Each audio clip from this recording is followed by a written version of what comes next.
M People dimanapun Anda berada, saat ini kita kedatangan tamu spesial di podcast MP Talks bersama Ibu Dr. Presi Sherly Sibi, SE, SPSI, SPD, MSI, MPSI, psikolog. Cukup panjang juga ya. Iya. Di saat yang berbahagia ini, MP Talks akan membahas soal pamer harta Pantaska. Ya, untuk Ibu Presi bisa dijelaskan dulu terkait dengan apa sebenarnya psikologi itu dan mungkin dari latar belakang pendidikan dari Ibu Presi sendiri yang memspesifikasi di bidang psikologi itu sendiri. Baik, jadi psikologi itu sendiri adalah ilmu yang mempelajari terkait dengan perilaku seseorang. Dan terkait dengan perilaku seseorang ini, di psikologi ini sangat dinamis karena manusia itu tumbuh, berkembang, dan hidup. Jadi tergantung juga dari di mana si person ini, si manusia ini berada. Misalnya dari kandungan ibu yang benar-benar siap untuk melahirkan, atau di lingkungan yang sangat memberikan kasih sayang terhadap di masa hamil, itu sangat penting. Jadi bukan pada saat si anak ini sudah keluar dari kandungan, namun perhatian dan kasih sayang secara psikologis itu terbentuk awal dari di dalam kandungan sampai pada si anak ini keluar, dan ada di psikologi yang namanya psikologi perkembangan, yaitu golden age, yaitu sampai usia 5 tahun.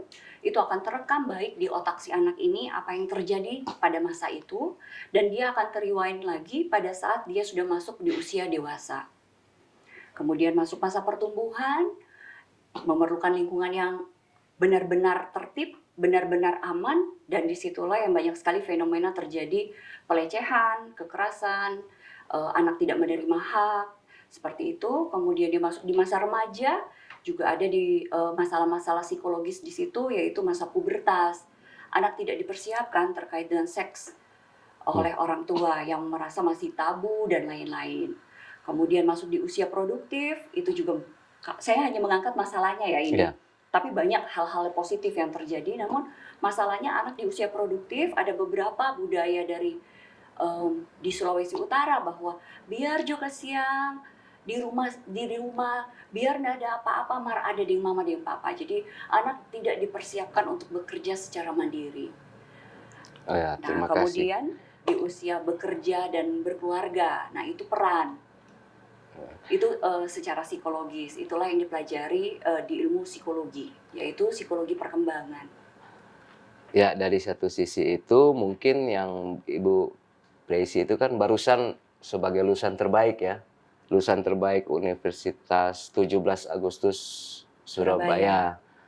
Nah, di situ kalau judul tesisnya itu persepsi dukungan organisasi, kepuasan kerja dengan perilaku kerja kontraproduktif pada pegawai aparatur sipil negara Kota Manado. Iya. Nah, apakah ada kaitannya judul tesis ini dengan tema kita pada saat hari ini yang terkait dengan flexing lah, kalau bahasa-bahasa yang lagi hits sekarang itu kan flexing. Iya.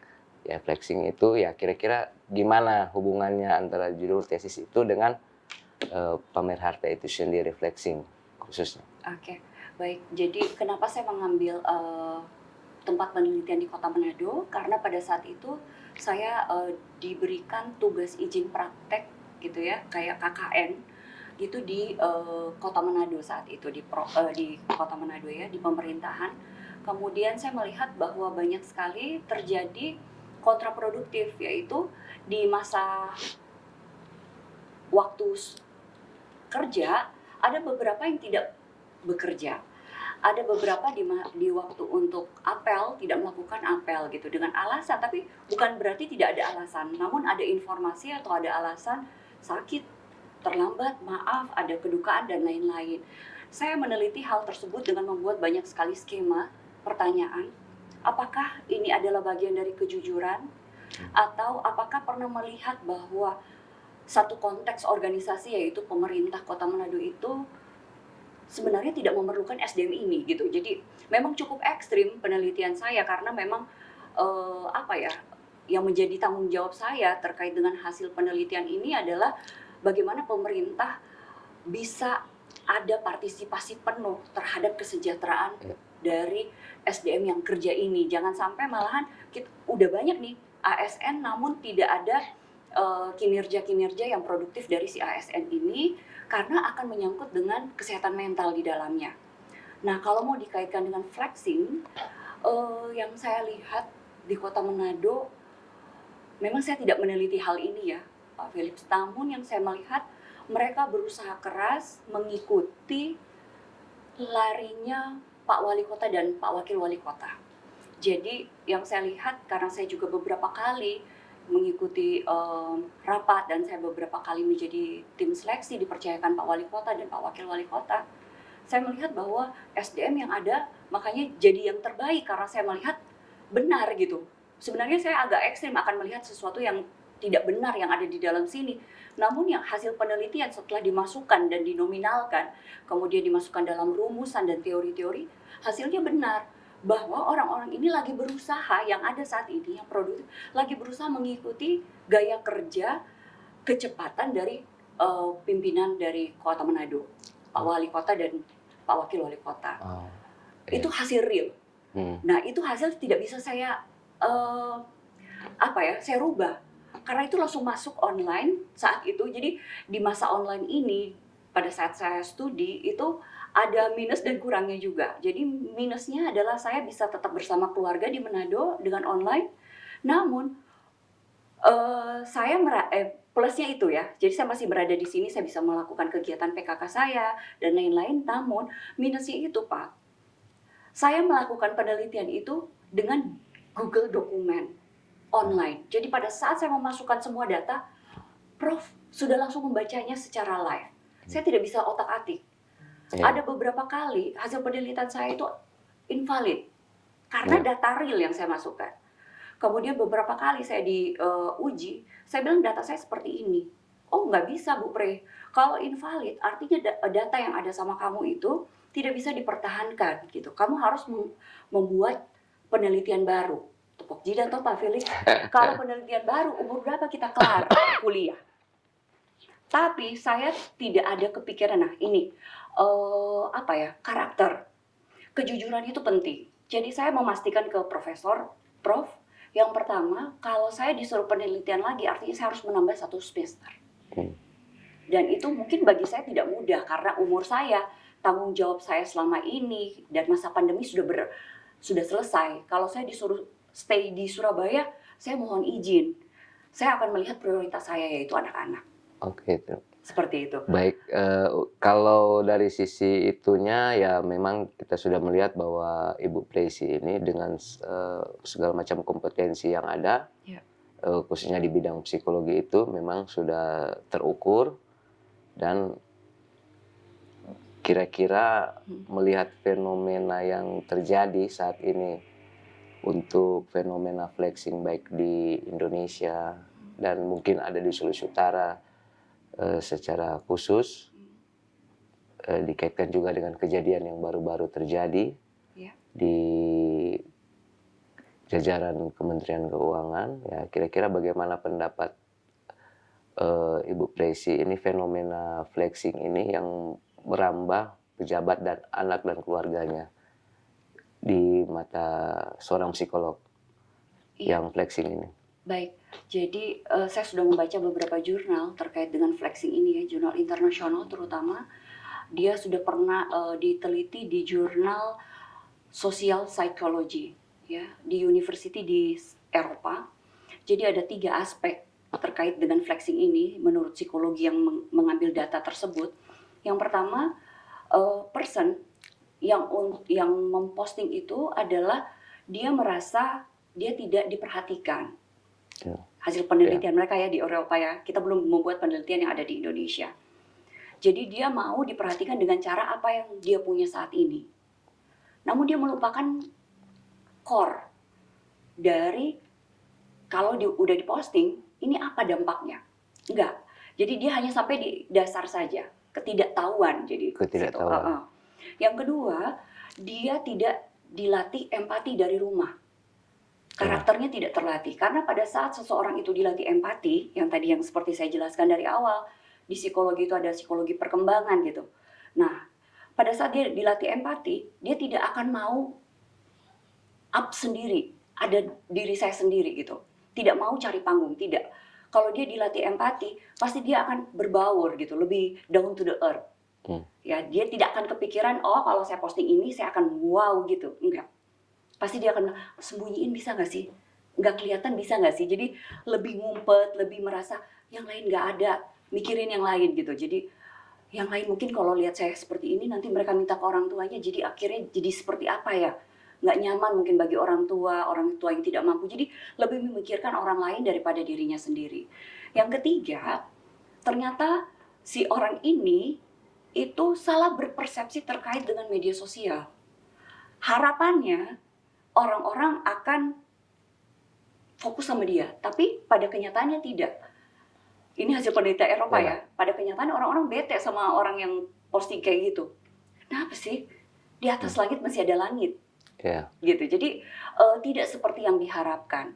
Fenomenanya yang terjadi seperti itu, yang saya lihat dari hasil penelitian beberapa jurnal yang saya baca, ternyata pola asuh dari rumah itu sangat penting dalam kondisi apapun. Dalam kondisi harmonis dan unharmonis. Karena kalau orang bicara harmonis saat ini juga banyak sekali fenomena tidak harmonis. Namun yang namanya papa dan mama, peran orang tua, itu harus berperan maksimal. Peran loh. Jadi apapun kondisinya, ketidakharmonisan yang ada, dia harus berperan sebagai mama. Tidak ada yang namanya mantan anak. Nggak ada. Dia ada, ini yang selalu saya bilang ke anak-anak yang di shelter, ada satu fakta yang tidak bisa dirubah, yaitu gen. Itu tidak bisa dirubah oleh kapresi dan lain-lain. Itu pemberian Tuhan. Kamu diberikan, papa dan mama, itu sama 2% ini. Even pun status mereka mungkin ada di penjara. Memang banyak yang seperti itu kan, Pak. Kondisinya memang sangat tidak harmonis. Kondisinya memang tidak sangat ideal. Namun di posisi seperti itu, anak-anak yang trauma pun kami arahkan ke arah situ. Jadi kami hanya men-treat. Karena kalau semua tanggung jawab diberikan kepada kami nggak sanggup. Akan tidak maksimal. Nah, hal-hal seperti ini juga menjadi peran psikologi penting gitu untuk membangunkan tingkat awareness. Nah, menurut saya pamer medsos dan lain-lain ini juga tingkat awareness. Jika kita sadar terkait dengan peran, kita tidak akan melakukan itu. Jika kita sadar terkait di sini bukan hanya kita, itu kita tidak akan memamerkan itu. Jadi juga kita tidak bisa melihat bahwa oh orang ini maaf ya ODGJ nih karena dia sering memamerkan hal ini, nggak sehat dia gitu. Menurut saya bukan tidak sehatnya, tapi dia toksik. Dia akan menjadi racun bagi anaknya karena anaknya akan melihat dari perilaku si mamanya atau papanya ini gitu. Nah, beberapa kali saya mensosialisasikan melalui PKK terkait bagaimana kita berkomunikasi, penting komunikasi. Berkomunikasi dengan anak agar supaya fenomena-fenomena seperti flexing ini tidak ada. Yang pertama adalah kita berkomunikasi terkait papa kerjanya apa, detail. Jangan hanya bilang, aduh DP bos kok payah no, cuma marah-marah dia nak kasih doi. Jadi hanya atas-atas yang menurut papanya itu adalah perasaan. Tapi yang menurut ilmu psikologi yang dikomunikasikan dengan anak adalah proses bekerja. Papa pekerjaannya ini, jadi abis dokumen ini diselesaikan ini. Sampai anak itu memiliki rasa bahwa papanya bekerja keras. Proses nih. Betul. Nah, proses itu juga salah satu stimulus untuk meredakan fenomena ini. Karena fenomena ini terjadi dikarenakan instan, gaya hidup instan ya. Udah medsos aja selesai. Tek cuma kekuatan jempol dan kuota. Jadi kalau dari satu sisi apakah memang ASN baik dia pejabat keluarga dan istri dan anak-anak itu apakah pantas tidak untuk flexing seperti ini, pamer harta dan kekayaan di media sosial ataupun dimanapun? Apakah kepantasan dan kepatutan itu seperti apa di mata dari sisi psikologinya. Kira-kira itu gimana ya? Kalau kita lihat dari ASN ini sendiri ya, Iya. mereka menurut undang-undangnya adalah pengayom masyarakat. Hmm. Artinya mereka memberikan jasa-jasa mereka untuk memberikan jasa di ruang bidang-bidangnya ya, di dinas-dinasnya untuk melayani masyarakat, misalnya di kesehatan, di KPSDM, di BKD, di catatan sipil gitu. Dengan undang-undang yang ada, artinya UMP-nya sudah ketahuan dong. Iya, iya. Walaupun banyak budel orang kan disulut, ya peninggalan-peninggalan orang tua yang luar biasa.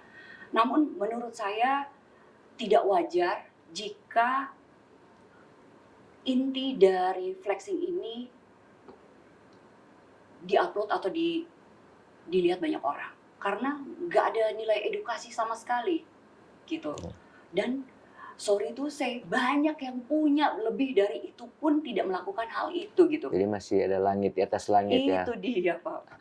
Jadi buat apa gitu? Jadi kita harus tahu gitu, kenapa kita melakukan itu, buat apa, kemudian baru apakah dia menjadi edukasi untuk anak-anak kita, keluarga dan lain-lain, ataukah hanya membangun emosi atau rasa percaya diri sesaat, gitu. Jadi yang harus ditanamkan bukan si flexing dengan benda-benda dan harta, namun yang ditanamkan adalah core dari kehidupan. Iya. Ya, kehidupan itu kita akan membeli barang-barang sesuai kebutuhan, bukan sesuai yang kita sukain aja. Nah, ini juga jadi pembelajaran untuk orang semua ya. Kadang-kadang dengan adanya kesejahteraan finansial yang dipunyai yang di Sulawesi Utara, oh iya cuma bantu orang beli juga DP modal. Oh cuma membantu kok dia lagi perlu beli juga. Akhirnya yang kita beli memang membantu, namun itu akan menjadi euforia hedonis di lingkungan keluarga. Oh papa dan mama kok banyak sekali kok bohong, aman kita 7 turunan. Nah, mulai dia tidak memiliki tidak terasa dengan kapasitas atau kemampuan kompetensi yang ada misalnya di edukasi atau di lingkungan kerja. Tenang-tenang, biar dong mau pecat aman, beras aman, ini aman gitu. Jadi kehidupan proses yang harus dilewati yang tadi psikologi perkembangan itu loncat. Jadi tidak ada proses untuk bekerja keras, proses untuk belajar dan menstimulus kapasitas dan kompetensi yang ada, nggak ada. Lewat loncat-loncat. Dan itu tidak sehat sebenarnya. Apalagi Bapak Presiden Joko Widodo juga memang sudah mengingatkan semua ASN ya, termasuk kejaksaan, kepolisian, dan kehakiman dan lain sebagainya itu untuk ya tidak pamer gaya hedon, kan begitu, seperti itu. Kira-kira dari sisi itu ya apa sih yang teladan yang harus diberikan bagi semua pejabat keluarga dan anak-anak dan istrinya itu untuk mengedukasi masyarakat? Kira-kira keteladanan apa ya kalau memang berkelebihan? Kan ya mereka biasanya ada yang memang warisan, hasil usaha sendiri dan lain sebagainya. Kira-kira itu dari sisi kepatutan dan kepantasan itu gimana itu dari sisi psikolognya itu, dari yang sesuai dengan juga imbauan Bapak Presiden itu. Apa sih yang kepatutan kepantasan ini, batasannya seperti apa kira-kira? Oke, kalau kepatutan dan kepantasannya, kalau saya lihat dari sisi psikologinya, kita lebih ke awareness. Tergantung kebutuhan. Misalnya, tidak bisa kita samaratakan dong. Misalnya keluarga A dan keluarga B. Kalau keluarga A, anak-anaknya memerlukan mobil semua mesti ada auto. Karena mungkin kesibukan dan keperluan mereka itu semua harus memerlukan mobil. Jadi yang terparkir di parkiran itu memang 5 mobil. Tapi sesuai dengan kebutuhan. Tapi mungkin di keluarga yang B, dia hanya memerlukan 1 mobil karena anak-anak masih kecil, harus diantar, jemput, dan lain-lain. Jadi tidak ada standar harus berapa yang dipunya. Kalau menurut saya ya, karena tingkatan awareness dari seseorang itu, kebutuhan dari seseorang itu atau keluarga itu berbeda-beda. Kalau masuk di ASN, ada aturan terkait dengan ASN. Pada saat Anda masuk dan mau menerima atau mau bertanggung jawab sebagai seorang ASN, harusnya sudah membaca dulu prosedurnya. Dan pada saat sudah tahu dong ini terkait dengan ini, pasti ya kita aja masyarakat tahu dengan BPK, KPK itu seperti apa kerjanya. Nah, sebaiknya tidak melakukan hal-hal yang melanggar karena udah tanggung jawab, gitu. Dan Iya. masuk lagi di karakter, gaya Hmm. hidup sederhana, empati. Karena kalau empati sampai nggak ada, Pak Philips, amsyong. Hmm. Itu berat sekali, nggak bisa diterapi itu, Pak. Nggak bisa diterapi. Empati itu benar-benar dasar, fondasi. Kalau dia udah hilang empati, nggak ada rasa. Iya, iya. Dan itu pun yang bisa bikin terjadi orang itu yang langsung mengambil keputusan, ayo lu punya apa, gue punya apa gitu. Jadi langsung ke ego, masuk ke ego, super ego. Lu punya apa, gue punya apa, gue lebih kok. Lu siapa gitu. Jadi melihat orang itu di bawah terus, di bawah dirinya, dan itu aduh bahaya banget, Pak. Ya, Sangat bahaya. apalagi mungkin di pasca pandemi COVID-19 ini, Mhm. makanya pas ada kejadian yang kemarin itu di anak seorang oknum pejabat Mhm. di Kementerian Keuangan, pejabat pajak, ya dia ini jadi emosi masyarakat itu jadi meledak Yap. pada saat ada situasi seperti itu. Dan mungkin ya ini bisa jadi pembelajaran untuk semua bahwa ya gaya flexing, gaya hidup hedon itu eh, terkait empati itu ya tidak dipertontonkan secara luas, Yap. walaupun mungkin itu hasil usaha sendiri ataupun juga itu warisan dan lain sebagainya, ya kira-kira ditegaskan kembali itu dari sisi kepantasan itu bagaimana itu kira-kira yang harus dipertegas bahwa ya sudah memang mungkin Hmm. negara atau Indonesia lagi susah, Iya. lagi ya banyak dengan permasalahan ekonomi, ya mungkin bisa dipertegas oleh Ibu Presi itu soal itu Oke. dari sisi psikologinya. Iya. Jadi terkait dengan hal tersebut itu ada ranahnya khusus, ada jalurnya khusus. Kita bisa mengungkapkan rasa syukur itu bukan dengan memposting hal-hal seperti itu, karena kita tidak pernah tahu orang yang akan melihat itu dalam kondisi tekanan darah tinggi, mood emosinya lagi swing, atau lagi perempuan lagi PMS, Ah, atau perempuan dewasa yang lansia lagi masuk menopause, itu kan beda stimulus di dalam hmm, diri seseorang gitu. Jadi banyak yang melihat gitu. Kita tidak pernah tahu apa yang ada di benak orang yang melihat postingan itu gitu.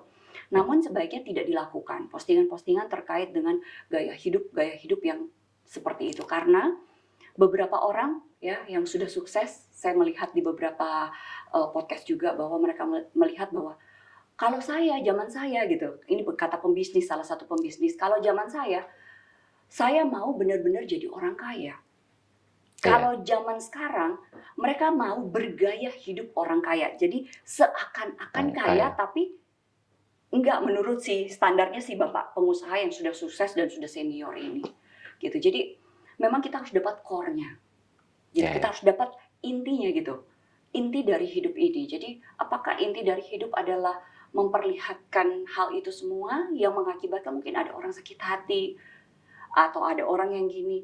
Kebanyakan kasus yang pernah saya dapati, Pak, terkait dengan postingan-postingan gaya hidup hedonis adalah mereka yang di nomor dua kan. Ini kasus-kasus KDRT. Nah, oh, iya, jadi ini orang ketiga, 03. ah, 03 yang gaya hidup yang ngana lia yang ngana gini-gini, akhirnya terjadi bullying, terjadi apa yang nomor satu yang sah gitu ya, ah, itu menjadi tempat bullying. So tua kok, so keriput, ah, gode, jadi apa body abuse, terus ah, tekanan-tekanan yang lain yang tidak diperhatikan bahwa si yang 03 ini juga sudah melanggar etika, aturan, dan kepatutan itu. ah, Tapi akhirnya terjadi kekerasan kan, kekerasan ah, verbal, kekerasan semua. Nah, hal ini sangat tidak baik untuk tumbuh kembang anak terutama. Kalau papa mamanya yang dewasa bisa melakukan itu, bisa terbayang Pak, iya, anak akan mencoba melakukan hal yang seperti apa. Setidaknya dia satu step di atas yang dilakukan oleh orang-orang tua saat ini. Gitu. Itu yang mengerikan sebenarnya. Tanggung jawab yang luar biasa. Jadi sebaiknya rasa syukur itu, misalnya kita ada beberapa benda-benda yang istimewa gitu ya, yang agak mahal gitu, itu sebenarnya disyukurinya pada porsi yang benar. oh, Dipakai pada porsi yang benar. Nggak selalu dong melulu kita harus pakai berlian yang 3 karat. iya, Nggak iya, perlu dong. Nggak melulu dong kita harus pakai tas Hermes yang 300 juta. Misalnya makan nasi kuning. Nggak perlu dong. Iya. Iya kan Pak? Nggak perlu kita pakai blazer Chanel kalau tidak pada tempatnya, tapi itu mungkin ada bagi beberapa orang yang ada di Manado, tapi tidak pada tempatnya. Jadi bisa dilakukan itu pada tempatnya dan dengan proses yang benar, gitu. Nah, ini yang perlu, yang simpati dan empati yang tadi. Jika dia seorang istri, dia harus menjadi figur yang membackup jabatan suami. Artinya, ya ini agak keras, pakai otak gitu loh. Pada saat Anda memposting, pada saat Anda keluar, jika suami Anda pejabat, gimana cara pembawaan diri sebagai seorang istri pejabat? Juga anak-anak. Iya, dan anak-anak. Pastinya kalau orang tua seperti itu, karena usia anak atau anak-anak itu pasti ngikutin orang tua. Jadi kalau di ruang konseling, Pak Philips, kalau ada anak yang bermasalah, terus papa dan mamanya bilang gini, "Nin tahu tak ikut pas apa?" Ya nggak mungkin banget kali, masa ikut kita gitu kan, nggak mungkin gitu. Jadi ya nggak usah lah keluar kata-kata yang seperti, pasti terikut dengan papa dan mamanya. Karena itu ada gen, walaupun mungkin dia tidak dibesarkan oleh papa dan mamanya, mungkin lebih banyak dengan oma, dititip dengan oma, tapi pasti ada gen-gen ke situ. Dan lingkungan juga berpengaruh sih. Oke, sedemikian panjang uraiannya, dan mungkin ada saran khusus buat yang masih suka flexing atau pamer harta ini secara keseluruhan, supaya memang betul-betul apa yang menjadi imbauan pemerintah pusat, khususnya Bapak Presiden juga, bisa tertransformasi itu di Sulawesi Utara, supaya semua paham dan mengerti apa yang menjadi keresahan publik terkait dengan empati dan simpati daripada pejabat itu sendiri. Mungkin yang terakhir dari Ibu Presi yang sebagai gambaran untuk dipertegas Ya. terkait flexing dan pamer harta ini, biar kita semua bisa, pemirsa juga, M-People dan juga yang ada di Sulawesi Utara maupun khususnya di Kota Manado seperti apa. Kira-kira itu untuk yang terakhir Ibu Presi bisa sampaikan. Baik, jadi terkait dengan apa yang dikatakan Pak Presiden, artinya jika Pak Presiden sudah sampai mengungkapkan hal itu gitu ya, dengan tanggung jawab yang luar biasa sebagai seorang kepala negara loh, Iya. ya, kepala negara, artinya ini SOS kan sebenarnya. Ini adalah permasalahan yang berkepanjangan. Jadi flexing ini bukan penyakit menular, bukan bakteri, bukan virus, tapi dia toksik, menular. Jika masyarakat 10 orang melakukan itu, kebayang anak-anak 50 orang melakukan itu, dan seluruh Indonesia. Ya. Coba, akan jadi apa sementara negara kita ini ada beberapa visi dan misi ke depan di 2045 Ya. itu akan menjadi Indonesia emas untuk anak-anak ini. Ya. Nah, kita harus mempersiapkan anak-anak ini luar biasa. Sebenarnya peran kita ini ke generasi muda, makanya kalau saya berbicara, Pak Philips, di beberapa daerah, itu orang jadi bilang oma-oma sekali, jabat cerita so ke depan sekali. Enggak, karena memang ini tongkat estafet akan diberikan ke siapa nih? Iya, iya. So masuk angin kesian kita gitu kan. Kita di mahasiswa juga di kuliah juga gitu. Abis Enci siapa ya? Enci tidak mau mahasiswa yang biasa-biasa saja, tapi Enci mau mahasiswa yang berprestasi. Mahasiswa bisa ngomong yang benar terkait dengan ilmu pengetahuan ini. Jangan sampai ilmu psikologi yang lebih paham itu orang yang nonton YouTube dibanding Moni yang ambil beberapa SKS 3,5 tahun, terus tidak tahu core dari psikologi itu apa. Nah, ini penting untuk diketahui banyak orang. Jadi core dari hidup kita itu sebenarnya bukan hanya di harta. Hidup tidak hanya serta-merta di apa yang kita punya, enggak. Tapi apa yang kita berikan ke lingkungan kita. Kita nggak akan bilang dalam kondisi harmonis, karena di tempat konseling itu selalu dibilang gini, coba Bu Pre jadi kita. Dibalikin. Ini orang konseling, Pak Philips, sekarang dibalikin lagi ke konselor. Coba bayangin Pak Philips. Zaman dulu yang melaporkan anak hilang, KDRT dan lainnya orang tua. Sekarang anak. Nah, itu kan etikanya udah nggak dapat. Iya. kepantutannya itu tidak dapat. Namun kita balik lagi pada tadi ya topik kita. Nih saya sudah mendapatkan beberapa referensi ya dari flexing ini menurut psikologi, dan ini hasil penelitian dari Profesor Emerita. Ya, beliau adalah Psychological Brain dan Science University di Amerika Serikat. Iya. Hasil penelitiannya mengatakan karena perasaan yang tidak aman dari seseorang yang flexing ini dan perasaan rendah diri tersebut juga sering membual, jadi berlebih-lebihan. Jadi semua yang diposting itu bukan berarti 100% benar, enggak. Bahkan hasil penelitian ini mengatakan hanya 40% benar. Ada kemungkinan dipinjam punya orang tua, punya orang diposting. Itu yang pernah terjadi dulu loh, Pak. Yang artis-artis ternyata cuma sewa, dia bilang dia auto. Yang kayak gitu. Jadi hasil yang seperti itu perlu memperoleh validasi atau diakui orang lain bahwa ini saya dengan yang ini gitu loh. Dengan benda-benda yang notabene-nya dia akan rusak, dia akan bisa hilang gitu. Kalau di psikologi kita lebih ke dalam. Ke dalam artinya kita mempunyai mental juara nggak? Kita bisa bikin sesuatu yang lebih lama, long term gitu. Dan lebih luas. Jadi kalau misalnya si flexing ini bisa bikin masyarakat Indonesia akhirnya kayak toksik, kena racun gitu ya. Apalagi kalau misalnya pemerintah yang kena gitu kan, kita waduh dorang aja. Karena kita kan, ini sorry saya pakai bahasa kiblatnya kan ke mereka. Dorang, apalagi orang mayoritas timur, terus mayoritas Kristen mungkin ya.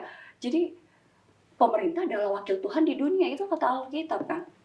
Jadi memang kita lihatnya ke situ. Nah, once mereka buat kesalahan, kayaknya orang langsung jadi kacau. Iya kan, langsung oleng. Nah, hal ini juga penting buat kita bersama gitu. Jadi empati itu dari dalam rumah, karakter dari dalam rumah, artinya papa dan mama dalam kondisi apapun melakukan perannya secara maksimal.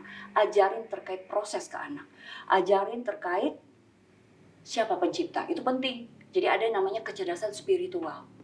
Itu penting. Pada saat dia tahu bahwa semuanya datangnya dari Sang Pencipta, dari Tuhan, dia tidak akan, ada kemungkinan dia tidak akan flexing. Ya, karena dia tahu itu bukan hanya hasil kerja keras, atau itu bukan hanya sulap terus datang, tapi ada yang ngatur. Kalau nggak minta dari situ, itu nggak akan dapat juga, walaupun menangis darah istilahnya ya. Nah, kemudian yang terakhir, bagaimana kita itu untuk awareness. Tahu, saya siapa? Oh, saya seorang perempuan misalnya. Umur saya apa? Oh, saya umurnya sudah memasuki lansia. Apa yang harus saya lakukan? Oh, saya harus menjaga perilaku saya sebagai seorang dewasa. Bukan jadi ABG lagi. Nah, ini banyak terjadi yang saya dapati. Yang sudah mulai 40 tahun ke atas, katanya puber. Akhirnya dia balik lagi ke remaja. Nganggap dirinya remaja banget gitu kan. 20-an. Nah, itu Pak. Nah, hal ini juga yang jangan sampai terjadi, karena akhirnya terjadi fenomena-fenomena baru, yaitu boleh kok kita tidak mau melepaskan tongkat estafet itu. Nah, itu dia Pak. Itu PR banget untuk bisa melepaskan tongkat estafet, karena tingkat kesadarannya harus tinggi. Oke. Jadi mungkin terakhir yang 4 sampai 10 kata lah. Supaya kita bisa ingat terkait flexing atau pamer harta ini, mungkin yang konklusinya seperti apa? 4 sampai 10 kata, apa yang bisa disampaikan yang 4-10 kata itu? Ada PR nih, 4 sampai 10 kata siapa? Agak banyak tapi. Agak banyak tapi disingkat saja, supaya bisa menjadi suatu kesimpulan kita pada diskusi kita lewat MP Talks pada saat ini. Oke. Baik, saya akan membahas terkait dengan kecerdasan kognitif. Ya, dilihat dari fenomena yang terjadi saat ini. Pada saat kita melakukan sesuatu, dipikirkan dulu dampak sampai jauh gitu. Jangan hanya berpikir saat ini kita senang, yang penting kita happy, sudah selesai. Kadang-kadang juga banyak persepsi orang terkait bahagia itu adalah berkat. Bahagia yang seperti apa? Jadi segala sesuatu, jika menangis terukur, jika bahagia terukur, jika melakukan segala sesuatu itu terukur. Pakailah kognitif itu untuk berpikir dampak. Apakah ini berdampak positif atau berdampak negatif? Jangan pernah ada paradigma atau pemikiran tidak mau tahu dengan lingkungan yang ada. Jangan, karena itu adalah bagian dari kita, gitu. Nah, jangan ada penyesalan, karena Oke. apa yang kita lakukan sekecil apapun itu berdampak luas. Walaupun di media sosial dengan kekuatan jempol dan kuota, itu berdampak luas. Itu akan menjadi toksik dan itu juga akan menyakiti banyak hati orang. Kita tidak bisa mengetahui kapan hati orang itu bisa dipulihkan. Saya cukup lama menghandle kasus di shelter, sampai belasan tahun, itu memulihkan perasaan batin itu tidak segampang membalikan tangan. Dia akan menjadi trigger sampai dia mau menyelesaikan kehidupannya, dia marah ke semua orang, tidak ada orang yang baik sama dia, sampai dia ada di posisi nol kembali. Jadi bisa dikatakan kalau secara singkat, jadi flexing itu toksik, Yap, pikirkan dampaknya, iya, jangan sampai menyesal. iya. Oke, terima kasih untuk Ibu Dr. Presi Sibi, MPSI Psikolog, yang juga Wakil Dekan Wakil Dekan 2. 2 Fakultas Psikologi Universitas Kristen Indonesia Tomohon, sudah hadir di MP Talks Podcast Manado Pos di lantai 5 Geraha Pena. Dan bagi yang ingin menonton channel ini bisa disaksikan juga di channel YouTube manadopos.id. Kita akan ketemu di lain waktu dan kesempatan. Terima kasih Bu Presi waktunya. Terima kasih, Pak. Saya tahu sibuk sekali, banyak pekerjaan, bisa menyempatkan diri pada saat ini. Kita ketemu di lain waktu dan kesempatan. Terima kasih. Terima Terima kasih. kasih. Terima kasih.